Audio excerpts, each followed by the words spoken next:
The young couple had been on their way home along Upper Dunmurry Lane just before midnight when they were struck by the car. The vehicle mounted the footpath, crashed into a wall and hit Mr. Elwood and Miss Stewart before careering into another vehicle. A local woman said both were badly hurt and Mr. Elwood was unconscious. The girl was conscious, able to talk, but complained of pelvic injuries and pains in her legs, and obviously concerned for the young man, kept calling his name, which was pretty horrendous. But as I say, most people at this stage had arrived on the scene. The parents had come on the scene, and it was very, very sad, all told. The incident began when terrorists threw a grenade at Dunmurry police station and then sped off in a Ford Orion car which had been hijacked earlier in Polglass. 2 officers were treated for shock, but no damage was caused to the station.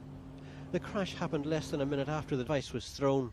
Anne McCulloch said she believed the explosion at the base and the crash were almost simultaneous. The explosion happened just as we heard debris, etc., falling around the place. I thought it was a reaction from an explosion at the barracks, but it appears now it wasn't. It was a separate incident altogether, this car coming up the hill.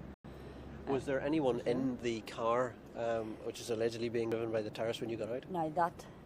No, most definitely not. The car, well, we didn't even know that's what it was at the time. The white car was sitting at an angle on the curb, nobody in it, the front windscreen out. But no, there was no one around other than the injured on the footpath. The IRA say they carried out the attack on Dunmurry police station, and in a statement they apologised for the injuries they caused to the young couple. The police say 2 men were later detained in a follow-up security operation at Cherry Walk in the Twinbrook area, half a mile from the scene of the crash. Rodger Elwood works in this garage across the road from the police station. Staff there describe him as one of the most popular young men in the village. He's now very critically ill on a life support machine in the city hospital with serious head wounds, internal injuries and broken legs.